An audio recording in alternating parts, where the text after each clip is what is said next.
어둠 속에 갇혔던 한 남자가 핏빛 그림자를 걷어내고 다시 세상의 모습을 드러냈다. 마약 상습 투약이라는 주홍 글씨가 새겨진 이름, 돈 스파이크. 그가 교도소 문을 나선 지 불과 4개월 만에 대중 앞에 다시 섰다. 유튜브를 통해 던진 그의 복귀 선언은 연예계를 넘어 사회 전반에 파장을 일으키고 있다. 대부분의 연예인이 무리를 빚은 뒤 2년은 기본이요, 길게는 수년간 자숙하며 대중의 눈치를 살피는 것과 비교하면 돈 스파이크의 행보는 초고속 복귀라는 수식어가 아깝지 않을 정도다. 그러나 놀랍게도 그의 복귀를 향한 대중의 시선은 싸늘한 비난보다 반전 응원으로 뜨겁게 달아오르고 있다. 이 모순적인 현상은 대체 무엇 때문일까? 시간을 거슬러 2022년 9월 강남구 역삼동의 한 호텔. 그곳에서 돈 스파이크는 경찰에 의해 체포되었다. 2021년 말부터 2022년 말까지 약 1년간 무려 9회에 걸쳐 4,500만 원 상당의 필로폰을 매수하고 14차례에 걸쳐 투약한 혐의였다. 이 충격적인 사실은 대중을 경악게 만들기에 충분했다. 하지만 더 큰 파도는 뒤이어 찾아왔다. 2010년 대마초 흡연으로 벌금형, 같은 해 10월 또 다른 마약 투약 혐의로 징역 1년의 집행유예 2년을 선고받았던 전과가 수면 위로 떠오르면서 대중의 분노는 극에 달했다. 상습범이라는 낙인은 그를 벼랑 끝으로 몰아세웠다. 당시 돈 스파이크는 모든 혐의를 인정하며 고개를 숙였다. 2023년 1월 1심 재판부는 그에게 징역 3년, 집행유예 5년이라는 중형을 선고했다. 더불어 보호 관찰과 사회봉사 120시간, 약물치료 강의 수강 80시간, 그리고 3,985만 원의 추징금까지 명령했다. 구속 상태에서 재판을 받던 그는 집행유예로 풀려났다. 그러나 이어진 2심에서 판결은 뒤집혔다. 같은 해 6월 항소심 재판부는 징역 2년을 선고하며 그를 다시 철창 안으로 가두었다. 마약은 곧 폐가 망신이라는 준엄한 사회적 경고가 내려진 순간이었다. 대부분의 마약 사범들이 재범의 굴레에서 벗어나지 못하고 나락으로 떨어지는 모습을 지켜봐왔던 대중에게 돈 스파이크의 이번 복귀는 어쩌면 불편한 진실일 수 있다. 그러나 그가 던진 메시지는 분명 달랐다. 돈 스파이크는 마약 위기의 시점을 술에 취해 있거나 스트레스가 많아 정상적인 사고를 하지 못하는 유혹에 취약했던 시점이라고 회상했다. 그리고는 의미심장한 경고를 던졌다. 처음부터 폐인이 되고 중독이 되려고 시작하는 사람은 없다.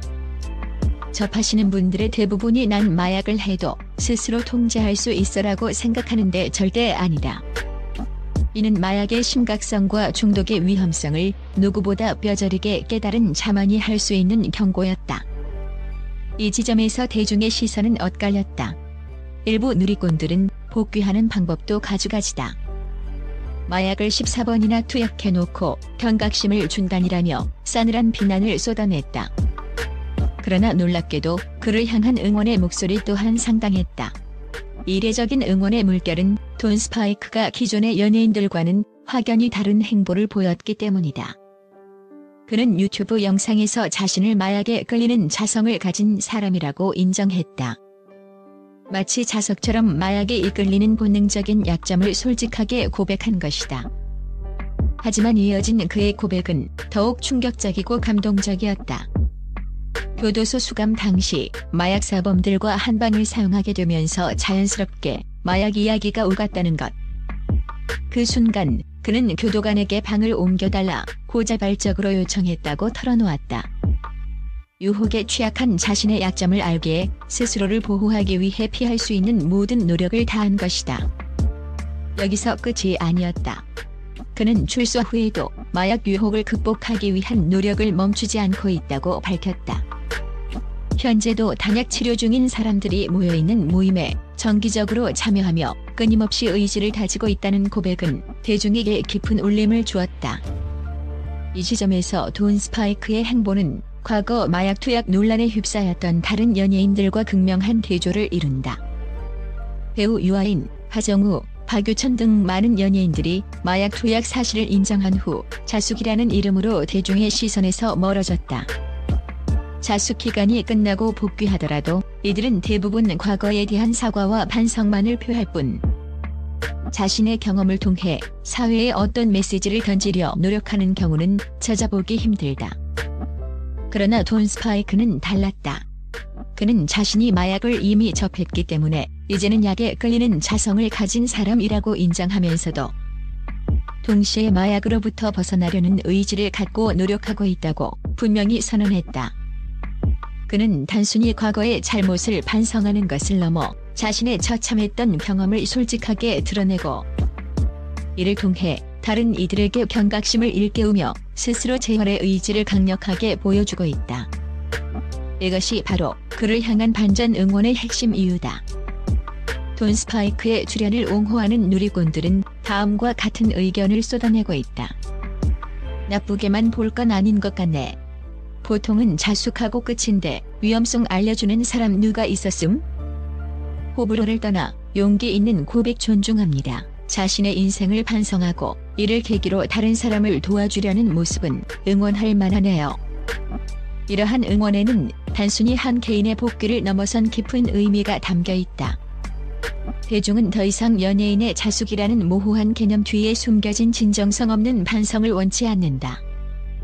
그들은 자신이 저지른 잘못을 온전히 인정하고 그를 통해 얻은 값비싼 교훈을 사회와 공유하며 더 나은 삶을 위해 처절하게 노력하는 인간적인 모습을 보고 싶어 한다. 돈 스파이크는 바로 그 지점을 건드렸다. 그는 연예인이라는 특수한 지위를 넘어 마약이라는 치명적인 유혹 앞에서 무너졌던 한 인간이 어떻게 다시 일어서려 노력하는지를 온몸으로 보여주고 있다. 그의 과거가 쉽게 지워질 수는 없을 것이다. 여전히 그를 향한 싸늘한 시선과 비난 또한 존재할 것이다. 하지만 돈 스파이크의 이번 복귀는 단순히 한 연예인의 컴백을 넘어 마약 중독에 대한 사회적 인식과 재활의 중요성에 대한 새로운 논의를 촉발하는 계기가 되고 있다.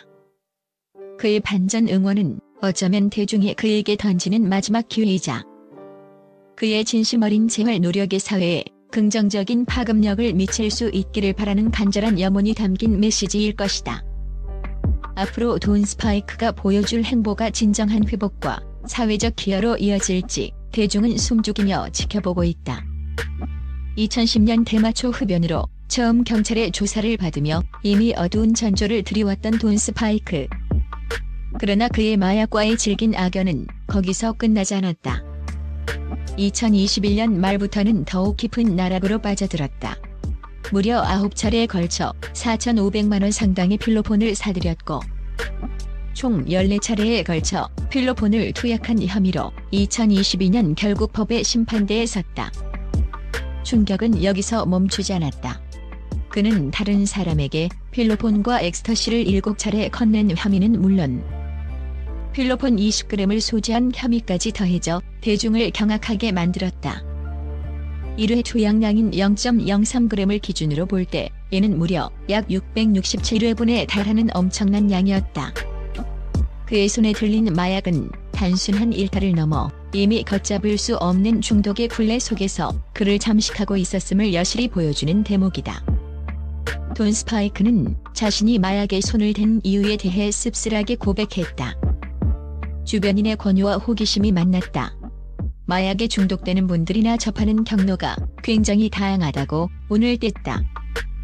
그리고는 수많은 중독자들이 빠지는 착각에 대해 뼈아픈 일침을 가했다. 나는 내가 컨트롤할 수 있고 문제없을 것이라고 생각한다.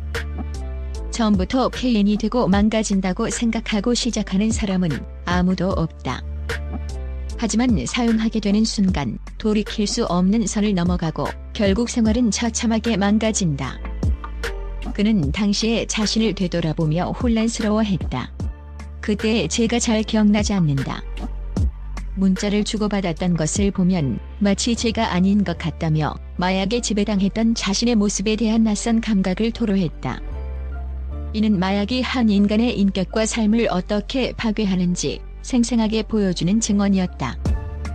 더욱 충격적인 고백은 이어졌다. 방송 활동을 하던 중에도 마약을 사용했는지에 대한 질문에 그는 망설임 없이 그때도 있었다고 시인했다. 방송에서 비치는 모습에는 연출된 부분이 있었고 조심하려 노력했지만 결국 쉴 때 다시 마약의 늪에 빠지게 됐다. 24시간 내내 취해 있는 것은 아니었지만 약에 의존하는 시간이 점점 늘어나며 결국 일에도 치명적인 영향을 주기 시작했다는 그의 솔직한 고백은 대중에게 깊은 충격을 안겼다. 화려한 무대 뒤 은밀하게 진행되던 그의 어두운 이면은 연예계의 그림자를 다시금 상기시키는 대목이었다. 첫 적발 이후 잠시 약에서 멀어졌던 시기도 있었다. 처음 적발 이후 방송 활동을 다시 시작하면서 오랜 시간 마약에서 멀어져 있었다고 그는 회상했다. 하지만 그 평화는 그리 오래가지 못했다. 그러다 코로나 직전에 주변의 권유로 다시 사용하게 됐다는 그의 말은 중독의 덫이 얼마나 집요하고 결한지 보여준다. 유혹에 취약했던 시기가 있었고 너무 안일하게 생각했다. 괜찮겠지 하고 넘어갔던 것이 화근이었다는 후회 섞인 목소리에는 한순간의 방심이 어떤 결과를 초래하는지 뼈저린 깨달음이 담겨 있었다. 주변에서 그의 이상한 행동을 눈치챈 사람은 없었을까? 그는 눈치챌 수밖에 없다고 단언했다. 마약에 중독되는 과정은 서서히 일어난다. 아주 조금씩 눈에 띄지 않게 변해갔을 뿐이라고 설명하며 중독이 얼마나 은밀하고 교묘하게 한 사람을 잠식해가는지 암시했다.